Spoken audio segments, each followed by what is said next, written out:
What happens when Hollywood's most beloved action hero sits down with one of daytime television's most outspoken personalities, and everything goes completely sideways? Picture this. Sylvester Stallone, the man who brought us Rocky and Rambo, facing off against Joy Behar in what was supposed to be a light-hearted promotional interview that turned into an absolute disaster. We're talking about a clash so intense, so unexpected, that it ended with one of the hosts storming off the set in front of millions of viewers. The tension was so thick you could cut it with a knife. And what started as friendly banter quickly escalated into something nobody saw coming.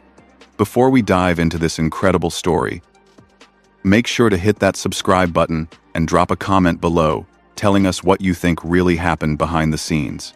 Trust me, you're going to want to stick around for this one because what unfolds is absolutely wild. It was just another typical morning at The View, or so everyone thought. The studio was buzzing with its usual energy as the cameras prepared to roll for what the producers had billed as a fun, casual conversation with Sylvester Stallone about his latest project. The lighting was perfect, the audience was excited, and all 5 hosts were in their seats, ready to welcome one of Hollywood's biggest stars. Joy Behar, known for her quick wit and never backing down from controversy, seemed particularly animated that morning, perhaps sensing that this interview might give her the perfect opportunity to address some issues that had been on her mind. As Stallone walked onto the set, the audience erupted in applause.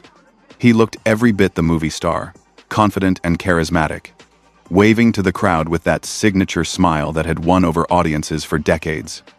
The other hosts, Whoopi Goldberg, Sarah Haynes, Sunny Hostin, and Alyssa Farah Griffin, all greeted him warmly, but there was something in Joy's expression that suggested she had more than just pleasantries on her agenda. Whoopi opened the interview with her usual grace. "Sylvester Stallone, welcome back to The View. It's always great to have you here."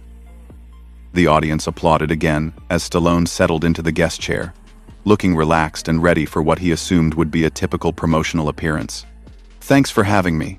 It's always a pleasure to be here with you, ladies," Stallone replied, his voice carrying that familiar gravelly tone that had become iconic in cinema. Sarah Haynes jumped in next, steering the conversation toward his latest film project. "So tell us about this new movie. We heard it's quite different from your usual action roles." Stallone's face lit up as he began describing his passion project, a more dramatic piece that showcased his range as an actor. "You know, after all these years of throwing punches and chasing bad guys, I wanted to do something that really challenged me as a performer.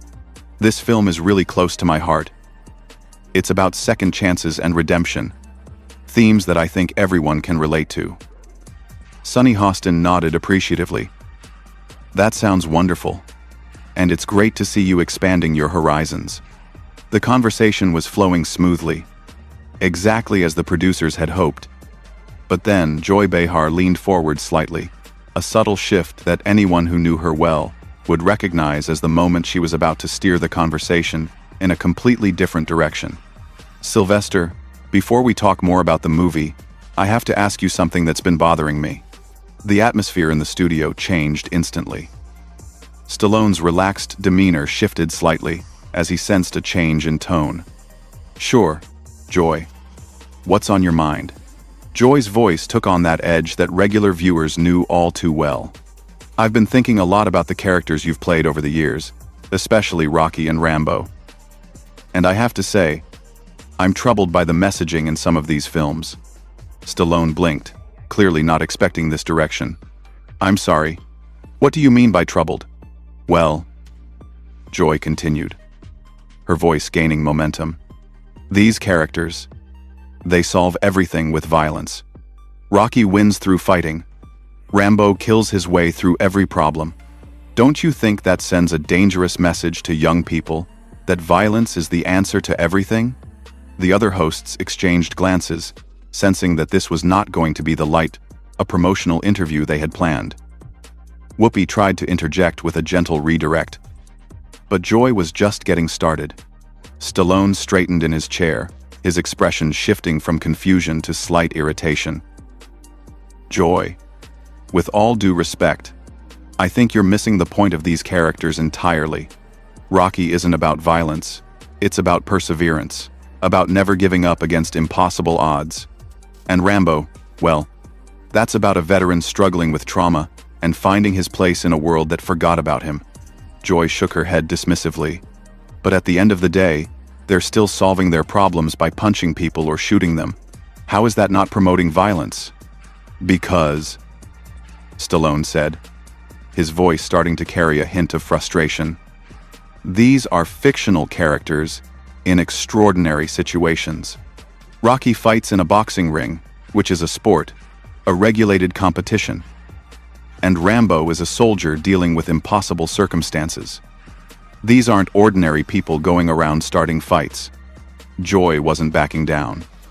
But young people watch these movies, and they see their heroes using violence. And then they think that's how they should handle their problems. Don't you feel any responsibility for that? The tension in the studio was becoming palpable. Stallone's jaw tightened as he processed what he was clearly starting to see as an attack on his life's work. Joy, I've been making movies for over 40 years. I've always tried to create characters that inspire people, that show them they can overcome adversity. If you can't see the deeper meaning in these stories,